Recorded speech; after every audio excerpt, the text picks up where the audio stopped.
I think I found the problem.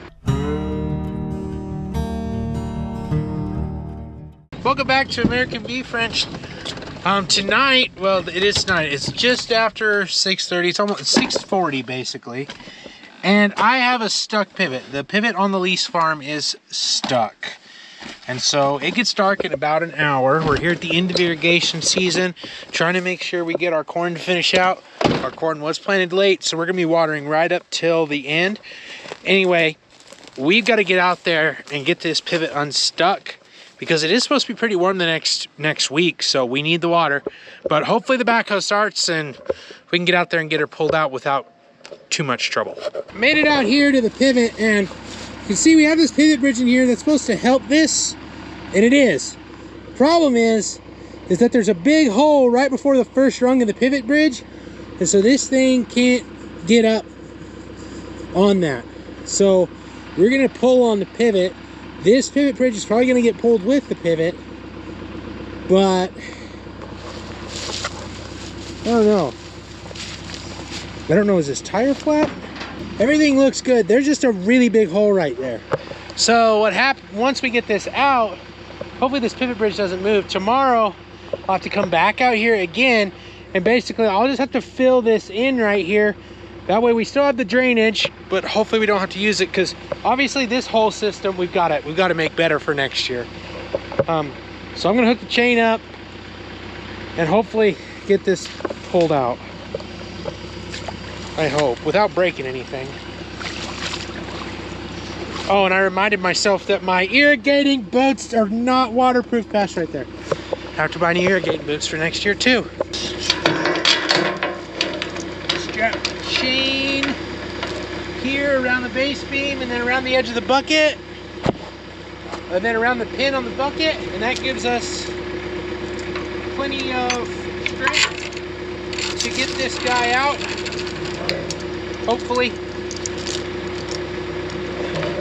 This is the moment where I say, I really hope we don't break anything.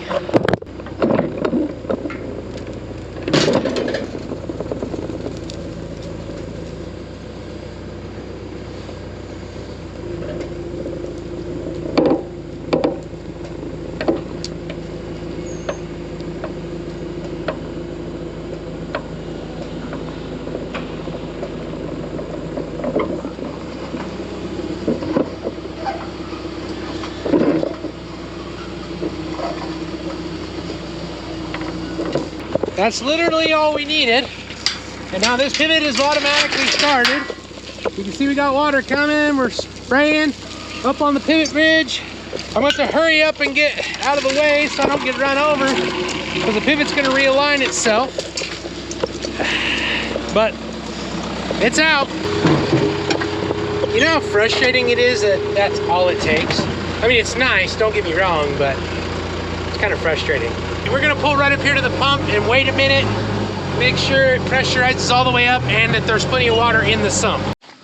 I saw something, like, some guy was here working on this pivot the other day, and this is what frustrates me about contractors more than anything. There's always trash. I don't know why, there's always trash.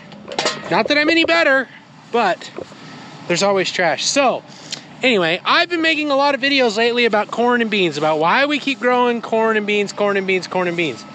And yet I'm growing corn. Now, a couple of differences. Usually when we're talking about corn and beans, we're talking about the farm economy, the large farm economy, the commercial farm economy. I am not talking about my regional market. This corn will be for sale. It will go to a local dairy in my region. In my region, this is organic grain corn. Okay, so no matter what happens, like, this is pre-contracted. This is contracted at a price that is good. It's profitable. So that kind of gets me outside of the, you know, so-called commercialized market. However, you know, yes, I guess I'm a little bit of a hypocrite, but it is different. But anyway, as far as the corn goes, we do have all flex ear varieties. That means we could have multiple ears on everything, but from what I'm seeing, average-wise, our most of our ears are at least 200 bushel ears.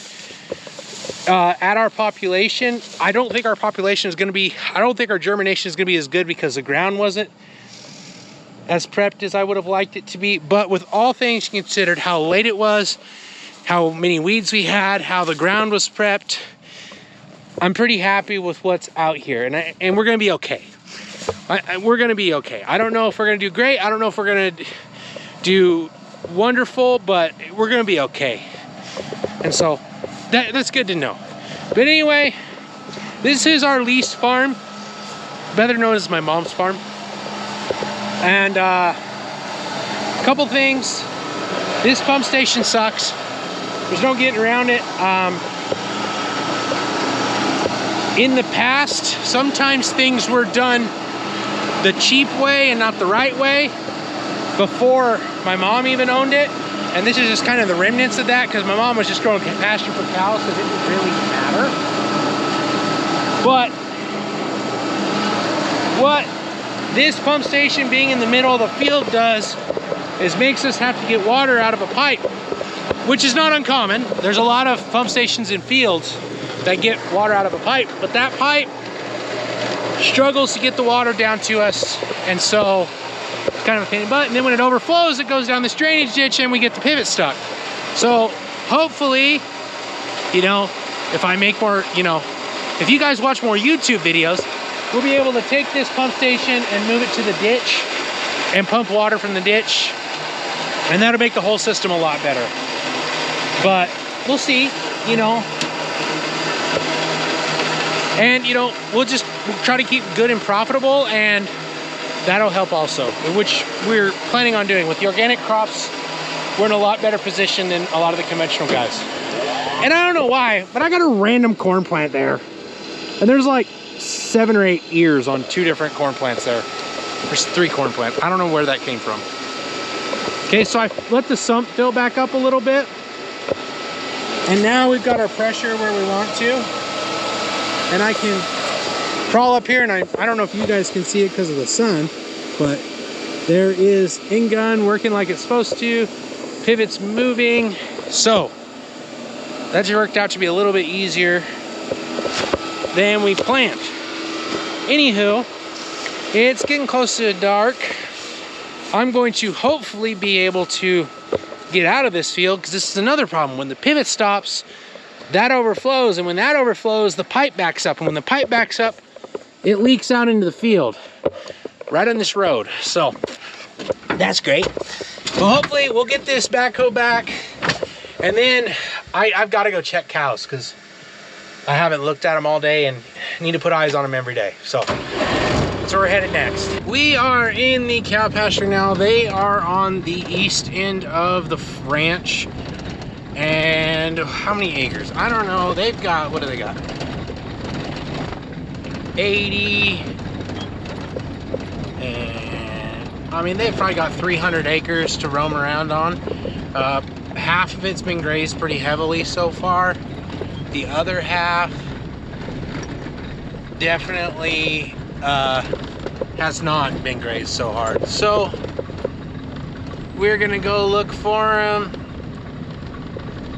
and see what we can find. I found them. They're out.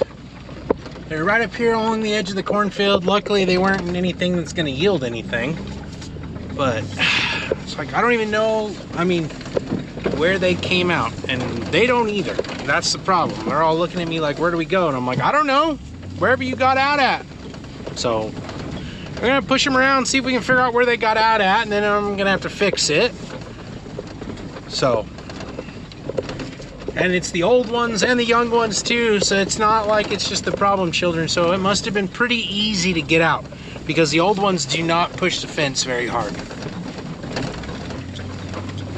So, see if we can figure out where they got out.